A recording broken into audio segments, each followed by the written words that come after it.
अब हम बात करते हैं डिफरेंट टाइप्स ऑफ फ्रीक्वेंसीज। ये हम इसलिए बात कर रहे हैं कि अभी आगे चल के काम आएगा, ठीक है। तो हम डिफरेंट टाइप ऑफ फ्रीक्वेंसी में सबसे पहले हम डेफिनेशन पढ़ लेते हैं, आराम से पढ़ते हैं, समझिएगा आप, यानी कि हम पढ़ रहे हैं तो बाद में बताएंगे, समझिएगा। फंडामेंटल फ्रीक्वेंसी क्या होती है?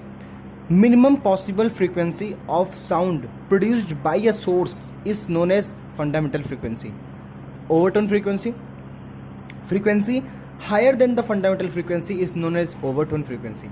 Harmonic frequency, integral multiple frequency of fundamental frequency is known as harmonic frequency. अब इसको हम एक एग्जांपल समझते हैं। मान लो कोई साउंड सोर्स है, साउंड सोर्स से कोई वेव प्रोड्यूस हो रही है, उस वेव की मान लो फ्रीक्वेंसी है वो 40 है, 60 है, 80 है, 100 है, 120 है। समझ में आया? तो देखो, साउंड सोर्स से जो वेव प्रोड्यूस हो रहा है उसकी जो फ्रीक्वेंसी है वो सबसे पहली फ्रीक्वेंसी क्या है? 40 है। क्या इसकी ये पहली फ्रीक्वेंसी है? क्या इसके बाद पहले भी कोई फ्रीक्वेंसी रही होगी क्या? नहीं, इसका जो पहला फ्रीक्वेंसी है 40 फ्रीक्वेंसी है। इसी फ्रीक्वेंसी को हम बोलते हैं फंडामेंटल फ्रीक्वेंसी। अब फिर से डेफिनेशन पढ़ो, minimum possible frequency of sound produced by a source is known as fundamental frequency. समझ में आया? तो क्या साउंड वेव से पहली फ्रीक्वेंसी 40 हर्ट्ज की प्रोड्यूस हुई है, तो यही इसकी क्या बन जाएगी? Fundamental frequency. समझ में आया? अब देखो, जो फ्रीक्वेंसी प्रोड्यूस हुई है वो 40, 60, 80, 100, 120, क्या ये फ्रीक्वेंसीज प्रोड्यूस हुई हैं?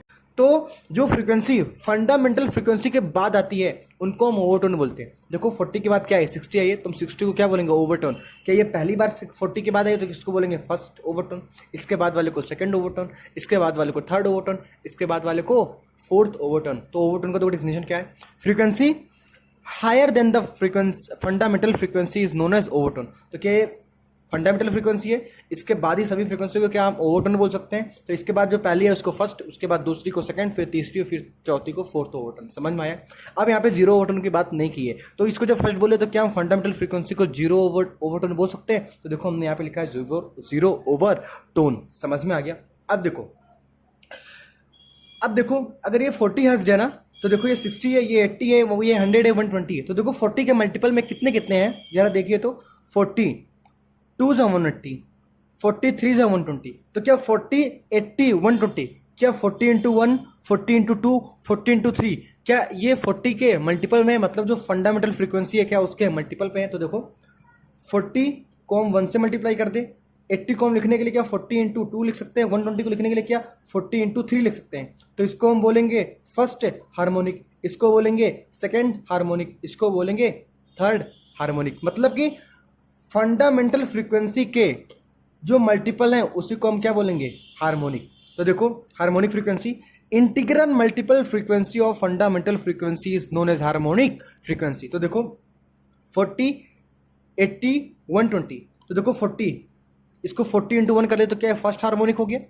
60 में कोई हार्मोनिक नहीं है। 80 में क्या 40 इंटू 2 कर सकते हैं, तो 2 क्या आ गया? Second harmonic. 40 इंटू 3 करेंगे तो क्या आ गया? Third harmonic. समझ में आया? हार्मोनिक क्या होता है, ओवरटोन क्या होता है, फंडामेंटल फ्रीक्वेंसी क्या होती है? मतलब कि कोई भी साउंड किसी भी सोर्स से प्रोड्यूस होने वाली जो उसकी मिनिमम फ्रीक्वेंसी होगी उसको हम बोलेंगे फंडामेंटल फ्रीक्वेंसी। उसके बाद वाली जितने भी फ्रीक्वेंसी होंगे उसको हम ओवरटोन बोलेंगे। और फंडामेंटल फ्रीक्वेंसी के जो मल्टीपल में जितने भी फ्रीक्वेंसीज होंगे उनको उसके टर्म में हार्मोनिक फ्रीक्वेंसी बोल देंगे। अगर फर्स्ट के मल्टीपल में हो तो फर्स्ट हार्मोनिक, सेकंड के मल्टीपल हो तो बोलेंगे सेकंड हार्मोनिक। क्या मेरी बात को समझ रहे हैं आप? अब हम जा रहे पढ़ने एप्लीकेशन ऑफ स्टेशनरी वेव। देखो अभी तक हमने 2 स्टेशनरी वेव थी, क्या हमने उसका जो प्रॉपर्टीज होती है, फॉर्मूलेज जितने भी थे, cos type, sine type wave पढ़ ली हमने। अब हम आगे आते हैं कि उसकी एप्लीकेशन की बात करें। तो देखो स्टेशनरी वेव का मतलब क्या है, शुरू से बताते चल रहे हैं कि ऐसी वेव जो कि हम किसी बाउंडेड मीडियम में प्रोड्यूस कराएं। हो सकता है कि हम किसी साउंड वेव को प्रोड्यूस करा दें किसी बाउंडेड मीडियम में। तो साउंड वेव में कौन सी वेव होती है? Longitudinal wave. तो वो क्या हो जाएगी? लॉन्गिट्यूडनल स्टेशनरी वेव हो जाएगी। तो यहाँ पर देखो लॉन्गिट्यूडनल स्टेशनरी वेव के हम जो बाद में पढ़ेंगे, हम पढ़ेंगे ऑर्गन पाइप, जो हम सीटी मारते हैं वो वाली, और जो फ्लूट बजाते हैं वो वाली, ओपन और क्लोज ऑर्गन पाइप, और हम रेजोनेंस ट्यूब एक्सपेरिमेंट भी पढ़ेंगे। अब बात करते हैं ट्रांसवर्स स्टेशनरी वेव की। तो ट्रांसवर्स स्टेशनरी वेव मान लो स्ट्रिंग है, तो स्ट्रिंग में क्या हम किसी लिमिटेड बाउंड्री तक ही हम क्या ट्रांसवर्स वेव को प्रोड्यूस कराते हैं। तो हम ट्रांसवर्स स्टेशनरी वेव की एग्जांपल्स की बात करते हो तो सोनोमीटर वायर होता है और सोनोमीटर एक्सपेरिमेंट, हम ये पढ़ने वाले। तो हम सबसे पहले जो बात करेंगे वो बात करेंगे ट्रांसवर्स स्टेशनरी वेव की। तो चलिए हम ट्रांसवर्स स्टेशनरी वेव को पढ़ते हैं। देखिए मतलब हमने 2 जगह से फिक्स कर दिया एक स्ट्रिंग को, ठीक है। अब हमने क्या किया, एक स्ट्रिंग फ्लैट थी, ये स्ट्रिंग क्या थी? फ्लैट थी। हमने एक जगह से पकड़ा, उसको क्या किया? प्लग कर दिया। तो देखो वो क्या होगा, ऐसे ऐसे वाइब्रेट करना शुरू करेगा कि नहीं, ठीक है। तो ऐसे से जब वो वाइब्रेट करना शुरू करेगा मतलब 2 पॉइंट से क्या होगा, ये ऐसे से वाइब्रेट करना शुरू करेगा, मतलब क्या एक लूप बना रहा है, क्या ये ऐसे लूप करेगा, मतलब कि ये पार्टिकल्स क्या हो गया ऐसे से वाइब्रेट करेंगे ना वेव, तो क्या एक लूप बनाएगा। तो यहाँ पे देखो लूप कितने दिख रहे हैं हमें, एक लूप दिख रहा है। अब देखो जहाँ से हमने प्लग किया है क्या यहाँ पे एम्पलीट्यूड इसका मैक्सिमम नजर आ रहा है, तो मतलब ये क्या होगा एंटीनोड होगा, और जहाँ पे एम्पलीट्यूड 0 हो क्या हो जाएगा नोड। समझ में आया। अब देखिए अब इसकी हम लिखना चाहते हैं, मान लो कि इसका जो लेंथ है वायर का एल है, समझ में आया। तो देखिए हम इस वायर के लिए इसकी फ्रीक्वेंसी लिखना चाहते हैं, समझ में आया। तो देखो कैसे लिखेंगे, अगर बात करें तो देखो कि ये डिस्टेंस एल है और ये इसका यहाँ से यहाँ की दूरी क्या है, अगर ये पूरी वेव होती तो क्या लैम्डा डिस्टेंस होगी, तो क्या इसकी आधी है, तो मतलब ये क्या हो गया λ/2, क्या λ/2 इज इक्वल टू एल है। समझ में आया। तो यहाँ से देखो लैम्डा की वैल्यू क्या आई 2l आई, तो देखो यहाँ पे फ्रीक्वेंसी क्या होता है v/λ, तो देखो v इज इक्वल टू क्या होता है n लैम्डा, तो n इज इक्वल टू क्या होगा v/λ, तो यहाँ पे अगर v की बात करें तो v है और लैम्डा की अगर बात करें तो क्या 2l है, तो n की वैल्यू क्या आएगी v/2l आ गई। समझ में आ गई। ऐसे दूसरी वाली की बात करें तो यहाँ पे देखो अब हम क्या करना चाहते हैं, 2 लूप बनाना चाहते हैं, तो हमने क्या किया यहाँ पे ना प्लग करके हमने क्या किया यहाँ से प्लग किया, तो जब हम यहाँ से प्लग करेंगे तो देखो वेव किस तरह बनेगी, इस तरह बनेगी, और फिर जब टकरा के आएगी तो देखो यहाँ पे रिटर्नेस क्या होगा ऐसे टकरा कर आएगी, तो मतलब वेव ऐसे गई फिर टकरा के ऐसे आई, तो क्या यहाँ पे 2 लूप बन रहे, तो 2 लूप बन रहे, तो देखिए यहाँ पे 2 लूप बने। अब 2 लूप की बात करें तो यहाँ पे अगर लेंथ हम लेंथ कांस्टेंट मान के चल रहे हैं, तो यहाँ पे लेंथ मान लो एल है। समझ में आया। अब यहाँ पे देखो डिस्टेंस क्या होगा, क्या ये एक वेव बना, तो एक वेव की डिस्टेंस कितना हुई लैम्डा, तो क्या एल इज इक्वल टू कितना है लैम्डा। इसी को हम इस तरह ना लिख के हम दूसरी तरीके से लिखेंगे, क्या इसका लेंथ एल है इज इक्वल टू, क्या इसके पास 2 लूप है और एक लूप की डिस्टेंस हमने क्या देखी है λ/2, तो क्या इसको हम ट्वाइस ऑफ λ/2 को लिख सकते हैं, तो हम इसको लिखेंगे ट्वाइस ऑफ λ/2। तो यहाँ पे देखो लेंथ इज इक्वल टू क्या हो जाएगी ट्वाइस ऑफ λ/2, तो लैम्डा की वैल्यू क्या हो जाएगी 2l/2। समझ में आया। अब हम इसको फिर पुट करते हैं, तो frequency is equal to v/λ, तो लैम्डा की वैल्यू पुट करेंगे 2l/2। समझ में आया। अगर हम तीसरे वाली की बात करें तो हम क्या किए, फिर इसको जो यहाँ पे प्लग किए थे ना यहाँ से उसको और अंदर से प्लग करेंगे, तो क्या होगा ऐसे प्लग करेंगे तो यहाँ पे क्या होगा इस तरह वेव बनेगी, मतलब 3 लूप में हमें वेव देखने को मिल रहा है। तो यहाँ पे अगर लेंथ की बात करें तो लेंथ क्या एल के इक्वल है, हमने लेंथ कॉन्स्टेंट बनाना है, तो यहाँ पे देखो क्या 3 लूप बन रहा है, तो एक लूप का λ/2, तो 3 का क्या हो जाएगा 3λ/2, तो क्या यहाँ से लैम्डा की वैल्यू आएगी क्या या 2l/3 आएगी, तो v is equal to L lambda, तो n is equal to v/λ की वैल्यू क्या आई 2l/3, तो ऊपर गया। ठीक है। ऐसे बात करें, अब बात करते हैं पी लूप की, मतलब कि हम 1 लूप 2 लूप 3 लूप देखे थे ना, अब हम क्या कर रहे हैं पी लूप को देख रहे हो। तो जब पी लूप को देखेंगे तो देखो यहाँ पे पी लूप बन रही है ना, तो जो लेंथ होगी एक लूप की लेंथ कितनी होती है λ/2 होती है, पी लूप की लेंथ क्या होगी मल्टीप्लाई कर देंगे पी से, तो एल जो पूरी डिस्टेंस है वो कितना होगा l/2 इंटू पी, तो यहाँ पे देखो लैम्डा की वैल्यू क्या आएगी 2l/p, तो frequency is equal to v/λ, तो लैम्डा की वैल्यू क्या है 2l/p, तो क्या फ्रीक्वेंसी आई। तो देखो हमने क्या लिखा है n is equal to v/2l, ये पहली लूप थी, तो मान लो यहाँ पे फ्रीक्वेंसी हमने लिख दिया n1। अब मान लो दूसरी लूप थी, 2 लूप थी यहाँ पे, तो यहाँ पे n2 की वैल्यू 2v/2l, यहाँ पे 3 लूप बनी तो n3 frequency is equal to thrice of v/2l, और यहाँ पे p लूप बनी तो np की वैल्यू p से मल्टीप्लाई कर देंगे v/2l, मतलब p v/2l। देखो हमने यही तो निकाला था v/2l, 2v/2l, 3v/2l, p v/2l। समझ में आया। तो हमने अलग अलग जो लूप थी उसके कॉरस्पॉन्डिंग हमने क्या निकाली फ्रीक्वेंसी, पहले लूप के लिए v/2l, दूसरे लूप के लिए ट्वाइस ऑफ v/2l, तीसरे लूप के लिए ट्राइस ऑफ v/2l, पी लूप के लिए p से मल्टीप्लाई कर दिया v/2l। क्या यही निकल कर आई थी। यहाँ पे जो n1 की वैल्यू है v/2l, n2 की वैल्यू 2v/2l, n3 की वैल्यू 3v/2l, np की value p times of v/2l। समझ में आया। अब देखो ये जो फ्रीक्वेंसी है, क्या ये जो वायर ये जो फ्रीक्वेंसी है क्या इस स्ट्रिंग में ये पहली फ्रीक्वेंसी है, मतलब ये इसकी कौन सी फ्रीक्वेंसी होगी फंडामेंटल फ्रीक्वेंसी होगी। समझ में आया। हमें पता फंडामेंटल फ्रीक्वेंसी को हम 0 ओवरटोन भी लिख सकते हैं, और फंडामेंटल फ्रीक्वेंसी को 1 से मल्टीप्लाई करते हैं मतलब फर्स्ट हार्मोनिक भी लिख सकते हैं। क्या दूसरी फ्रीक्वेंसी है, अगर दूसरी फ्रीक्वेंसी तो इसको हम देखो v/2l के टर्म में 2 से मल्टीप्लाई, मतलब फंडामेंटल फ्रीक्वेंसी से क्या 2 से मल्टीप्लाई किया तो मतलब इसको हम सेकंड बोल सकते हैं। ये देखो फंडामेंटल से 3 से मल्टीप्लाई किया इसको हम थर्ड हार्मोनिक बोल सकते हैं। ये देखो फंडामेंटल फ्रीक्वेंसी से p से मल्टीप्लाई है मतलब pth हार्मोनिक बोल सकते हैं। और अगर ये 0 ओवरटोन है तो फर्स्ट ओवरटोन, सेकंड ओवरटोन, और यहाँ पे देखो कितने ओवरटोन होंगे। तो देखो यहाँ पे पी लूप है ना, यहाँ पे जब लूप 1 था एक लूप थी तो ओवरटोन कितना था 0, मतलब कि जो ओवरटोन है जो ओवरटोन है वो लूप से क्या है, एक कम। देखो यहाँ पे 2 लूप है तो एक ओवरटोन, मतलब कि जितने नंबर ऑफ लूप है उसमें से हम एक माने कर दें तो हमें क्या समझ में आ रहा है, वो ओवरटोन हो जाएगा। तो ऐसे यहाँ पे देखो पी लूप है ना, पी लूप में ओवरटोन कितने होंगे, p-1। देखो कैसे, फिर से समझो। अब देखो हम बात करें कि एनपी फ्रीक्वेंसी में कितने नंबर ऑफ ओवरटोन होंगे, तो देखो यहाँ पे एक लूप था तो 0 ओवरटोन, 2 लूप था तो फर्स्ट ओवरटोन, 3 लूप था तो सेकंड ओवरटोन, मतलब कि जितने लूप है उससे क्या एक कम ओवरटोन आ रहा है। तो ऐसे यहाँ पे पी लूप हो तो एक ओवरटोन कम, एक कम करेंगे तो क्या ओवरटोन आएगा, तो यहाँ पे p-1 ओवरटोन आएगा। समझ में आ गया। अब देखिए नोड की बात करते हैं। तो यहाँ पे देखो जब लूप 1 थी तो नोड कितने थे, 2। यहाँ पे 2 लूप थे तो नोड कितने थे, 3। यहाँ पे 3 लूप थे तो नोड कितने थे, 4। मतलब कि नोड जो है वो एक लूप से क्या है, एक ज़्यादा है। तो नोड जो अगर लूप की फॉर्म में, तो अगर पी लूप है तो यहाँ पे नोड क्या होगा, एक ज़्यादा होगा, मतलब p+1 होगा। अगर एंटी नोड की बात करें तो एक लूप तो एक एंटी नोड, 2 लूप तो 2 एंटी नोड, 3 लूप तो एक लूप तो एक एंटी नोड, 2 लूप तो 2 एंटी नोड, 3 लूप तो 3 एंटी नोड। तो ऐसे पी लूप तो p एंटी नोड। समझ में आ गया।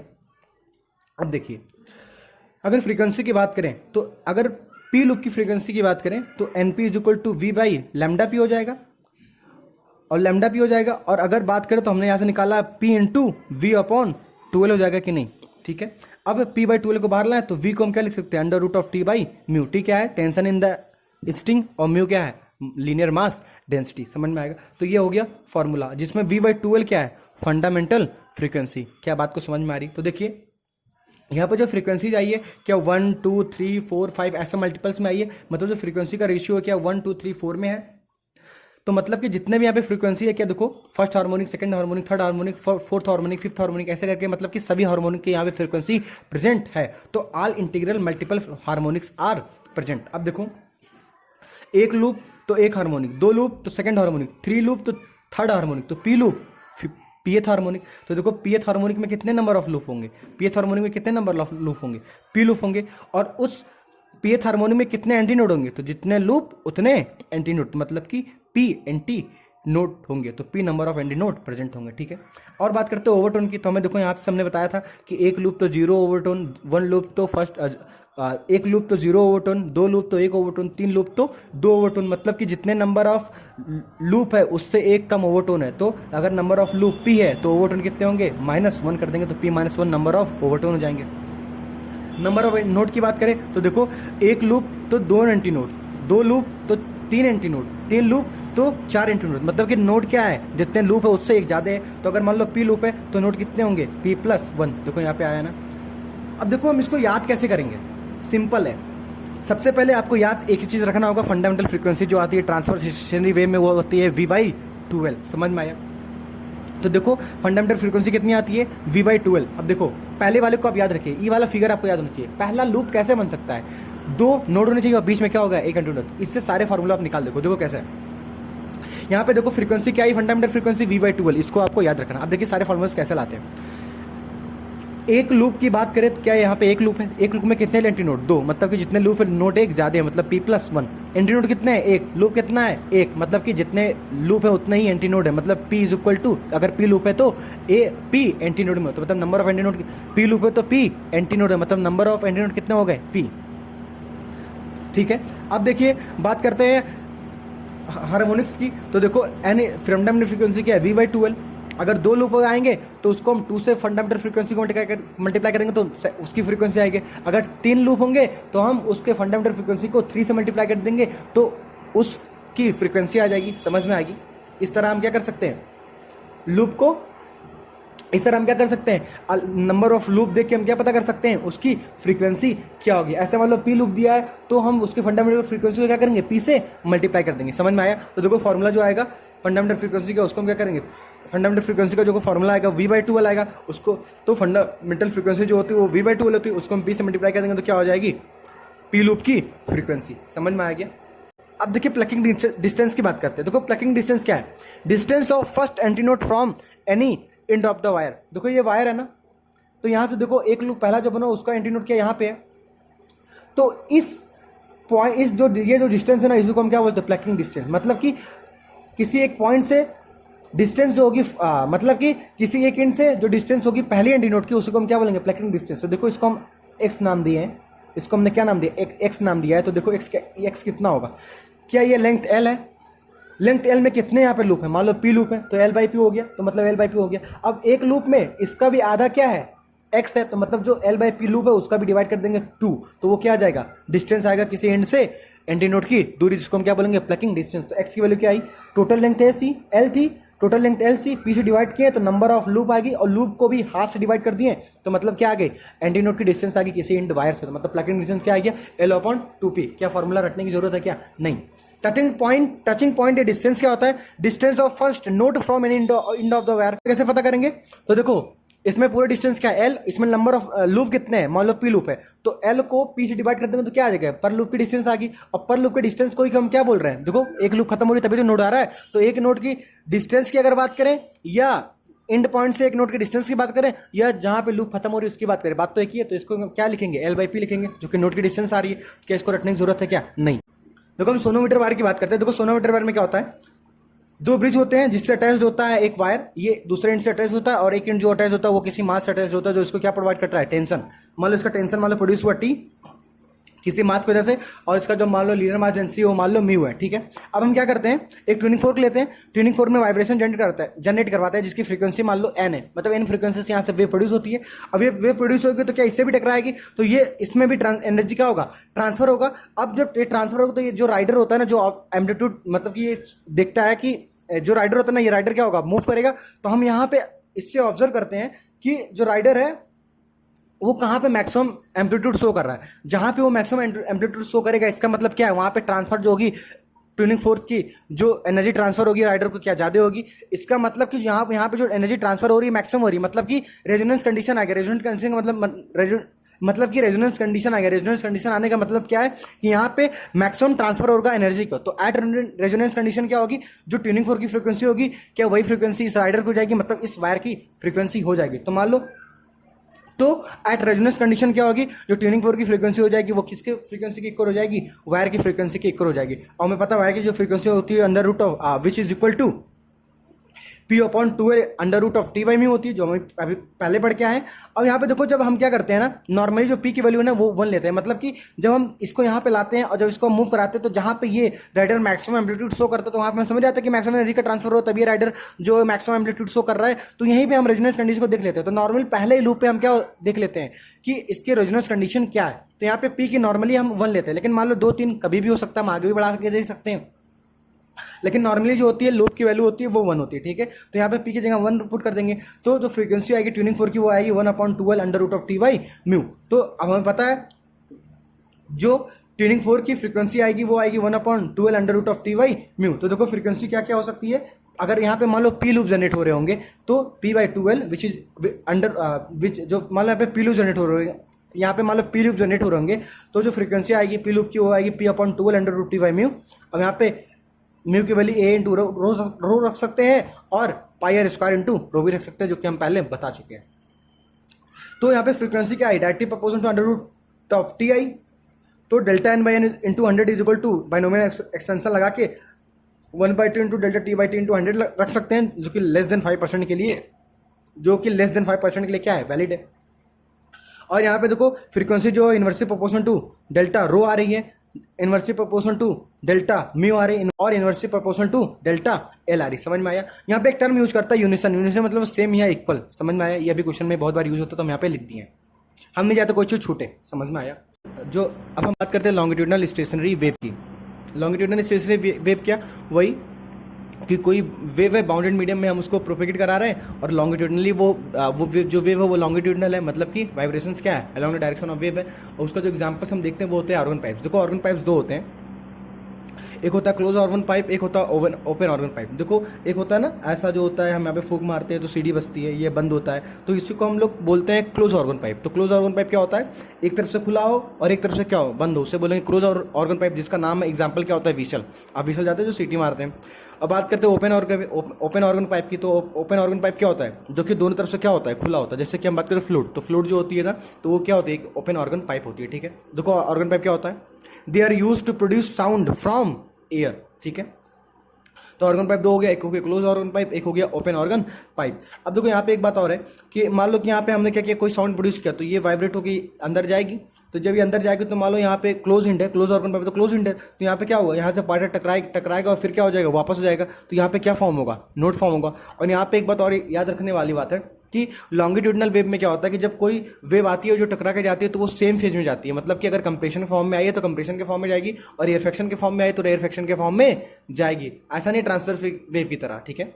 तो देखो हमने क्या नोट लिखा है, देखो अब नोट की बात करते हैं। देखो क्या लिखा हुआ है, when a longitudinal wave reflected from a resident then compression will be reflected in the form of compression and rarefaction will be reflected in the form of rarefaction. So incident and reflected wave produce zero phase difference. Close organ pipe की बात करते हैं तो close organ pipe में अगर हम बात करें तो मान लो यहाँ पे कोई सोर्स है, मान लो ट्यूनिंग फॉर्क को उससे हम क्या किए, यहाँ पे साउंड जनरेट किए, तो साउंड वेव जब जनरेट किए तो वहां से क्या हुआ, साइन वेव ट्रेवल करेगी इस ऑर्गन पाइप के अंदर। सबसे पहले हम क्लोज इन ऑर्गन पाइप की बात कर रहे हैं, तो हमें पता है कि अगर ये क्लोज हो तो यहाँ पे नोट जनरेट होगा, यहाँ पे क्या होगा, एंटी नोट जनरेट होगा। तो यहाँ पे बताइए जो फंडामेंटल अगर हम वेव की बात करें कि इस तरह बनेगी तो क्या वो कुछ इस तरह बनेगी, क्या इससे छोटे भी वेव बन सकते हैं, क्या नहीं बन सकती है। तो अगर इसकी बात करें और इसकी अगर मान लो लेंथ मारे, जो कि लेंथ ऑलवेज क्या माना है, कांस्टेंट मारे, तो देखो हम इसको देखो, अगर आप ध्यान से इसको देखिए तो ये कितना डिस्टेंस कवर कर रहा है, क्या ये λ/4 डिस्टेंस कवर कर रहा है कि नहीं। देखो ध्यान से, पूरी वेव होती तो क्या लैम्डा डिस्टेंस होता तो देखो ये कितना कवर कर रहा है, ये डिस्टेंस कितना होगा, क्या λ/4 होगा, दिख रहा होगा आपको, ठीक है। बात करें इसकी फ्रीक्वेंसी की बात करें तो अगर इसकी फ्रीक्वेंसी की बात करें तो देखिए ये पूरी डिस्टेंस क्या है, एल है, एल इज इक्वल टू क्या λ/4 हो जाएगा। तो लैम्डा की वैल्यू क्या आएगी, 4L की इक्वल होगी कि नहीं। अगर फ्रीक्वेंसी की बात करें तो एन इज इक्वल टू क्या हो जाता है, v/λ, और यहाँ पे लैम्डा की वैल्यू पुट करें तो क्या v/4L आएगा कि नहीं। मतलब जो फ्रीक्वेंसी आई, पहली फ्रीक्वेंसी फंडामेंटल फ्रीक्वेंसी, वो क्या आई, v/4L। इसको फंडामेंटल फ्रीक्वेंसी क्यों करें, क्योंकि इससे कम हम वेव जनरेट, छोटा, इससे छोटा वेव जनरेट नहीं कर सकते, ये सिंपलेस्ट फॉर्म ऑफ वेव है। तो इसमें जो फ्रीक्वेंसी जनरेट होगी क्या होगी, फंडामेंटल फ्रीक्वेंसी होगी, जिसकी वैल्यू क्या आ रही है, v/4L की बात करें। अब इसकी अगर बात करें तो देखो इससे अगर हम आगे की बात करें तो किस तरह हम वेव जनरेट कर सकते हैं। तो हमें पता है यहाँ पे नोड, यहाँ पे एंटी नोड ही आना है, तो बीच में हम क्या ले आए, तो इसको हम अगर जनरेट करना चाहे तो देखो हमें पता है। अगर हम बात करें इसके आगे वाले की तो हम यहाँ पे कैसे जनरेट करा सकते हैं, यहाँ पे नोड और यहाँ पे एंटी नोड होना ही चाहिए। तो जो इसके बाद का जो वेव बनेगा ना, तो देखो कुछ इस तरह बनेगा। अब इन दोनों के बीच का इंटरमीडिएट का वेव, इन दोनों के बीच का इंटरमीडिएट का वेव बन ही नहीं सकता, इसके बाद तो यही बनेगा, ठीक है। तो देखो अगर इसकी बात करें तो ये डिस्टेंस कितना है, λ/4, ये डिस्टेंस कितना है, λ/4, ये डिस्टेंस कितना है, λ/4, मतलब पूरा डिस्टेंस कितना हो गया, 3λ/4। तो क्या यहाँ पे 3λ/4 इज इक्वल टू एल आ गया, तो लैम्डा इज इक्वल टू क्या आ गया, 4L/3। तो फ्रीक्वेंसी क्या आई, v/λ, तो लैम्डा की वैल्यू क्या है, 4L/3, तो ऊपर चला जाएगा। तो यहाँ पे देखो 3v/4L आया, तो देखो 3v/4L आया, ये क्या होगी, ये पहली फ्रीक्वेंसी थी, इसको हमने नाम दिया सेकंड फ्रीक्वेंसी। अब अगर इसके बाद की बात करें तो इससे आगे अगर बात करें तो देखो इससे जब आगे बनाएंगे तो वेव किस तरह बन सकता है, इसके अगर आगे वेव बनाएंगे तो देखो कुछ इस तरह वेव बन सकता है। इसके और इसके बीच में वेव बनना पॉसिबल ही नहीं, इसके बाद इसी की तरह वेव बनेगा। मतलब कि सबसे पहले वेव कुछ इस तरह देखने को मिलेगा, इसके बाद हम इस तरह वेव बना सकते हैं, इसके बाद हम इस तरह वेव बना सकते हैं, क्योंकि हमें ऑलवेज यहाँ पे नोड और यहाँ पे एंटी नोड ही बनाना है। तो यहाँ पे देखो अगर इस वेव की बात करें, 1λ/4, 2λ/4, 3λ/4, 4λ/4, 5λ/4, तो यहाँ पर जो डिस्टेंस आई, लेंथ कितना इक्वल आया, किसके इक्वल आया, 5λ/4। तो यहाँ पे लैम्डा की वैल्यू क्या आई, 4L/5। तो फ्रीक्वेंसी इज इक्वल टू कॉट, तो फ्रीक्वेंसी इज इक्वल टू क्या आएगा, v/λ। तो लैम्डा की बात करें क्या आता है, 4L/5। तो यहाँ पे ऊपर आ जाएगा 5, तो मतलब फ्रीक्वेंसी क्या आई, 5 टाइम्स ऑफ v/4L। तो देखो यहाँ पे फ्रीक्वेंसी क्या आई, 5 टाइम्स ऑफ v/4L। अब देखिए इसकी जो फ्रीक्वेंसी आई वो आई v/4L, इसकी जो फ्रीक्वेंसी आई वो 3v/4L, इसकी जो फ्रीक्वेंसी आई 5v/4L। तो देखो क्या इससे छोटा वेव बन सकता है, नहीं। तो मतलब ये कौन सी वेव होगी, फंडामेंटल वेव होगी, मतलब ये इसका जो फ्रीक्वेंसी होगा वो क्या होगा, फंडामेंटल फ्रीक्वेंसी होगा। तो जो फंडामेंटल फ्रीक्वेंसी आई वो कितना है, v/4L। तो इसको हम क्या फंडामेंटल फ्रीक्वेंसी बोल सकते हैं। अब फंडामेंटल फ्रीक्वेंसी को हम जीरो ओवरटोन भी कह सकते हो, तो क्या इसको जीरो ओवरटोन कह सकते हैं कि नहीं, तो कह सकते हैं। तो ये जीरो ओवरटोन, ये फर्स्ट ओवरटोन और ये सेकंड ओवरटोन। अब यहाँ पे देखो v/4 है ना, तो ये क्या फंडामेंटल फ्रीक्वेंसी है, इसको अगर 1 से मल्टीप्लाई करो तो ये क्या फर्स्ट हार्मोनिक हो गया। अगर v/4 को हम 3 से मल्टीप्लाई करें तो क्या थर्ड हार्मोनिक हो गया। अगर इसको हम 5 से मल्टीप्लाई करें तो क्या 5, तो मतलब क्या फिफ्थ हार्मोनिक हो गया। मतलब कि first harmonic, third harmonic, fifth harmonic, ठीक है। अब बताइए इसमें नोट कितना है, तो यहाँ पे देखो नोट कितना है, 1 है। यहाँ पे एंटी नोट कितना है, 1 है। अगर इसके बात करें तो यहाँ पे देखो नोड 2 है, एंटी नोड भी 2। यहाँ पे बात करें नोड 1 2 3 है, एंटी नोड 1 2 3 है। तो यहाँ नोड है 3 है और एंटी नोड 3 है। अब देखो जैसे हमने ट्रांसवर्स वेव में लूप मानकर जनरलाइज किया था फॉर्मूला को, वैसे यहाँ पे हम क्या मानकर जनरलाइज करेंगे, ओवरटोन मानकर जनरलाइज करेंगे, क्योंकि ये एक सिंपलेस्ट तरीका होता है याद रखने का। तो देखो अगर हम जीरो ओवरटोन को मान ले एम, देखो तो अगर हम जीरो ओवरटोन को मान ले एम, ठीक है, तो देखो अगर जीरो ओवरटोन को हम मान ली एम, तो देखो हार्मोनिक की अगर बात करें तो जीरो ओवरटोन पे फर्स्ट हार्मोनिक, फर्स्ट ओवरटोन पे थर्ड हार्मोनिक, सेकंड ओवरटोन में फिफ्थ हार्मोनिक। तो देखो ओवरटोन और हार्मोनिक के बीच में क्या रिलेशन ये हो सकता है कि नहीं, 2m+1। देखो जीरो ओवरटोन, तो देखो यहाँ पे जीरो रखो तो क्या आएगा, 2 × 0+1 मतलब 1 आया, तो मतलब फर्स्ट हार्मोनिक। यहाँ पे 2 रखो, यहाँ पे 1 रखो तो 2 × 1 = 2 + 1 3, थर्ड हार्मोनिक फर्स्ट ओवरटोन में थर्ड हार्मोनिक। यहाँ पे रखो 2 तो 2 × 2 = 4 1 प्लस 2 × 2 = 4 1 5, मतलब सेकंड ओवरटोन पे फिफ्थ हार्मोनिक। समझ में आया? तो हम यहाँ पे किसको बेसिस मान के काम कर रहे हैं, ओवरटोन मान के काम कर रहे हैं, ठीक है। अब देखो नोड की बात करें तो देखो यहाँ पे जीरो ओवरटोन तो एक नोड, जीरो ओवरटोन तो एक एंटी नोड, जीरो ओवरटोन तो एक ओवरटोन तो दो नोड, एक ओवरटोन तो दो एंटी नोड, मतलब कि जितना ओवरटोन है उससे एक ज्यादा नोड है और उसके एक ज्यादा क्या है, एंटी नोड। मतलब कि अगर ओवरटोन m है तो नोड क्या होगा, m+1, एंटी नोड भी क्या होगा, m+1। देखो जीरो ओवरटोन तो एक नोड, एक ओवरटोन तो दो नोड, दो ओवरटोन तो तीन नोड, मतलब कि एक नोड ज्यादा है, मतलब m+1, और यहाँ पे एंटी नोड भी कुछ इसी तरह है, ठीक है। तो अब इसको हम जनरलाइज करते हैं। देखो अगर मान ले तो देखो सबसे पहले क्या थी, क्लोज ऑर्गन पाइप में first frequency, third frequency, harmonic frequency, फिर क्या थी, फिफ्थ हार्मोनिक फ्रीक्वेंसी। ओवरटोन क्या था, zero overtone, first overtone, second overtone. अगर हम इसको मान लेते हैं एम, तो हार्मोनिक क्या होगी, first harmonic, third harmonic, fourth, fifth harmonic. तो अगर ओवरटोन और हार्मोनिक को रिलेट करें तो हम पहले बता दूं क्या आएगा, 2m+1। देखो यहाँ पे 0 रखो तो फर्स्ट हार्मोनिक, 1 रखो तो 3 हार्मोनिक, 2 रखो तो 5 हार्मोनिक आ रहा है कि नहीं आ रहा है, ठीक है। तो हम इसको इसमें लिख सकते हैं। नोड की बात करें तो जितना नंबर ऑफ ओवरटोन होता है उससे एक ज्यादा नोड होती है और उससे एक ज्यादा एंटी नोड भी होती है, तो m+1 और m+1 होगा कि नहीं। अब देखो यहाँ पे जो रेशियो आता है फ्रीक्वेंसी का n1 × n3 n4, जो रेशियो आता है देखो क्या आता है, सबसे पहले first harmonic, third harmonic, fifth harmonic, तो 1 3 5 7 ऑड नंबर के रेशियो में आता है। तो देखो ओनली ऑड हार्मोनिक प्रेजेंट। और अगर फ्रीक्वेंसी की बात करें तो देखो जो V/4L फंडामेंटल फ्रीक्वेंसी है ना, अगर उसको हम 2m+m की बात m से मल्टीप्लाई कर दे तो क्या देखो फ्रीक्वेंसी आ जाएगी कि नहीं, m है तो ओवरटोन की। तो हम किसी भी ओवरटोन के लिए हम क्या बता सकते हैं फ्रीक्वेंसी, जैसे कि हम बोले फर्स्ट ओवरटोन के लिए तो यहाँ पे फर्स्ट रखेंगे तो 1 2 1 = 2 + 1 3, तो 3 V/4L आएगा, ठीक है। तो ये हमारा फ्रीक्वेंसी का फॉर्मूला आ गया। अब देखो यहाँ पे लिखा है मैक्सिमम पॉसिबल वेवलेंथ = 4L। देखो इसका मतलब क्या है, देखो हमने अलग अलग वेव बनाया ना, जो जो पॉसिबल थी, सबसे पहले फंडामेंटल, उसके बाद हमने बनाया। तो यहाँ पे पूछ रहा है कि जो मैक्सिमम वेवलेंथ हो सकती है वो क्या हो सकती है। तो देखो यहाँ पे क्या L = λ/4 के इक्वल है कि नहीं, तो यहाँ पे देखो लैम्डा की वैल्यू कितनी आ रही है, 4L आ रही है। अब जब इसके आगे जाएंगे तो देखो यहाँ पे क्या आएगा, 3 λ/4, 1 2 3, 3 λ/4 = L। इसके आगे जाएंगे तो 5 λ/4 = L। तो देखो लैम्डा की वैल्यू क्या आई, 4L/5। यहाँ पे देखो लैम्डा की वैल्यू क्या आई, 4L/3। तो यहाँ पे जो लैम्डा की वैल्यू आ रही है वो क्या आ रही है, लैम्डा = 4L। तो देखो मैक्सिमम हमें लैम्डा कहाँ देखने को मिल रहा है, क्या यहाँ पे देखने को मिल रहा है, और मैक्सिमम लैम्डा की वैल्यू क्या है, 4L। तो यहाँ पे देखो क्वेश्चन क्या पूछा है, मैक्सिमम पॉसिबल वेवलेंथ कितनी हो सकती है, तो वो कितनी हो सकती है, 4L। समझ में आया? अब बात करते हैं ओपन ऑर्गन पाइप की। देखो ओपन ऑर्गन पाइप में क्या होता है, दोनों जगह क्या होता है, ओपन होता है। तो हम कोई फ्रीक्वेंसी अगर मान लो यहाँ पे कोई तो मान लो यहाँ पे कोई ट्यूनिंग फोर्क का हम उसको वाइब्रेट किया तो कुछ फ्रीक्वेंसी यहाँ पे प्रोड्यूस होगी, तो यहाँ से कुछ वेव जनरेट होंगे। तो यहाँ पे जो फंडामेंटल वेव हम बना सकते हो, कैसे बना सकते हैं, हमें पता है यहाँ पे एंटी नोड और यहाँ पे एंटी नोड ही रखना है। तो जो फंडामेंटल वेव बनेगा क्या, कुछ इस तरह बनेगा, ठीक है। अब वही बात है कि इसकी और इसकी अगर फ्रीक्वेंसी की बात करें तो देखो फ्रीक्वेंसी क्या आई, तो यहाँ पे देखो L है ना, तो देखो यहाँ पे जो L है वो किसके इक्वल है, तो L = λ/4 λ/4, तो क्या 2 λ/4 के इक्वल है। तो लैम्डा = क्या आया, 4L/2। तो फ्रीक्वेंसी क्या आई, V/λ, तो V/λ की वैल्यू क्या है, 4L/2। ऊपर मल्टीप्लाई कर तो ये कट जाएगा तो कितना आया, V/2L। तो जो क्या पहली फ्रीक्वेंसी आई क्या है, V/2L आई। अगर इसकी बात करें तो देखो λ/4 λ/4 λ/4 λ/4, मतलब 4 λ/,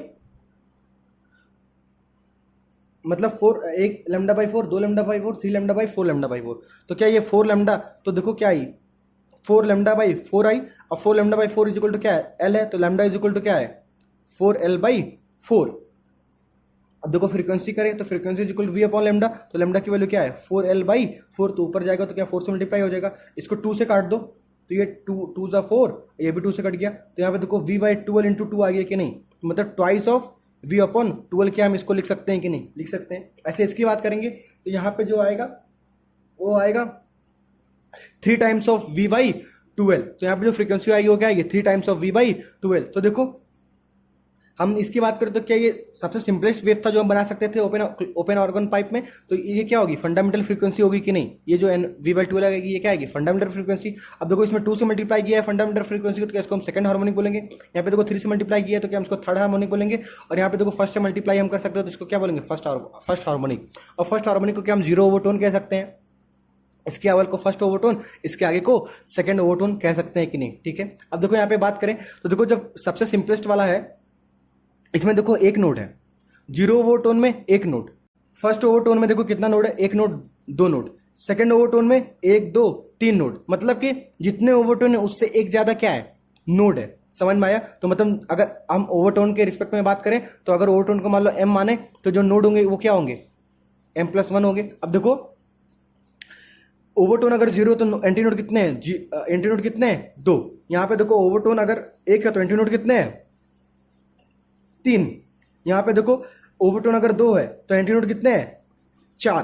तो मतलब कि यहाँ पे देखो जितने ओवरटोन है उसका 2 ज्यादा क्या है एंटी नोड है। तो यहाँ पे m+2 को क्या हम एंटी नोड लिख सकते हैं। देखो अगर ओवरटोन 0 हो तो एंटी नोड कितना आ रहा है 2 आ रहा है, अगर ओवरटोन 1 है तो एंटी नोड कितना आ रहा है 3 आ रहा है, अगर ओवरटोन 2 है तो एंटी नोड कितना आ रहा है 4 आ रहा है। तो देखो जनरल फॉर्मूला क्या क्या बन गया।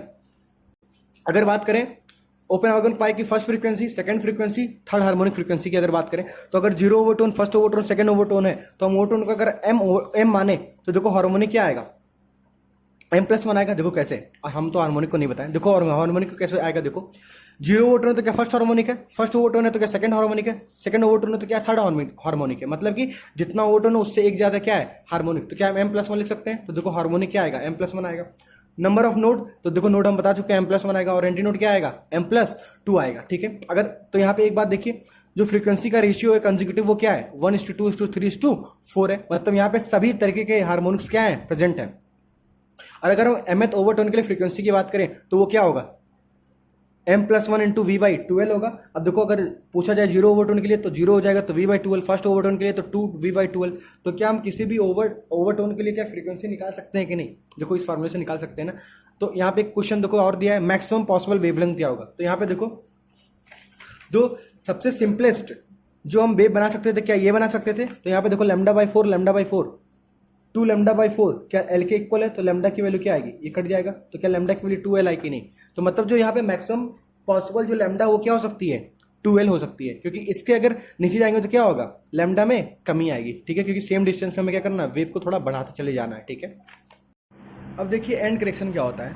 देखो ये होता क्या है कि जब हम वाइब्रेशंस जब करवाते हैं ना इस ऑर्गन पाइप के अंदर, कि क्लोज हुई ओपन ऑर्गन पाइप हो, तो जो यहाँ पे जो पार्टिकल्स होते हैं ना एंटी नोड पे, इनके पास इनर्शिया होने की वजह से क्या होता है ना कि ये जहाँ पे खत्म होता है ना ऑर्गन पाइप उससे थोड़े ऊपर रहते हैं, ठीक है। तो देखो क्या लिखा हुआ है, due to inertia position of anti node, due to the inertia position of anti node is slightly shifted from the open end of the organ pipe, it is known as end correction. मतलब कि क्या होता है इन particle के पास anti node के जो particle होते हैं उन पे इनर्शिया होने की वजह से क्या होता है वो कुछ क्या होता है वो जो एंटी नोड होती है ना वो थोड़ा ऊपर शिफ्ट हो जाती है, तो इसी को हम क्या बोलते हैं एंड करेक्शन बोलते हैं, ठीक है। अब देखो एंड करेक्शन कैसे निकालेंगे। तो अब देखो क्या हो गया, ये मान लो ऑर्गन पाइप का लेंथ L था, तो यहाँ पे देखो L+E किसके हो गया, किसके इक्वल हो गया, क्या डिस्टेंस λ/4 है, तो L+E इक्वल टू क्या हो गया λ/4 हो गया। तो यहाँ पे देखो लैम्डा की वैल्यू क्या आ गई 4 टाइम्स ऑफ L+E आ गई, तो frequency is equal to V/λ, तो V/λ क्या आएगा 4 टाइम्स L+E। तो देखो जो फ्रीक्वेंसी आई वो क्या है V/4 टाइम्स ऑफ L+E। तो यहाँ पे देखो एंड करेक्शन भी क्या हो गया ऐड हो गया। अब हम जब ओपन ऑर्गन की पाइप की बात करते हैं तो यहाँ पे क्या होता है दोनों तरफ क्या होगा हमें एंड करेक्शन देखने को मिलेगा, क्योंकि दोनों तरफ एंटी नोड है तो दोनों तरफ पार्टिकल क्या होंगे कुछ शिफ्ट होंगे, थोड़े बाहर शिफ्ट होंगे, ठीक है, जहाँ पे पाइप खत्म होती है उससे थोड़े बाहर। तो यहाँ पे क्या होगा जो L के साथ कितना ऐड होगा 2E, तो जो फंडामेंटल फ्रीक्वेंसी पहले होती है वो क्या होगी V/12 होती है, तो यहाँ पे L के साथ क्या ऐड हो जाएगा E+E मतलब 2E। तो यहाँ पे जो फ्रीक्वेंसी आएगी फंडामेंटल वो क्या आएगी ओपन ऑर्गन पाइप के लिए V/2 इंटू L+2E। अब देखो एक्चुअली में एंड करेक्शन क्या होता है, एक्चुअली में एंड करेक्शन हम कैसे समझते हैं कि ये क्या होता है। तो इसमें क्या होता है कि जो ऑर्गन पाइप होती है ना, तो जो ऑर्गन पाइप की जो विड्थ होती है उसके हिसाब से जो होती है ना वो इनकरेक्शन हमें देखने को मिलती है। मतलब कि अगर ऑर्गन पाइप की विड्थ हम ज्यादा रखें तो जो हमें देखने को मिलती है इनकरेक्शन, वो क्या देखने को मिलती है, ज्यादा।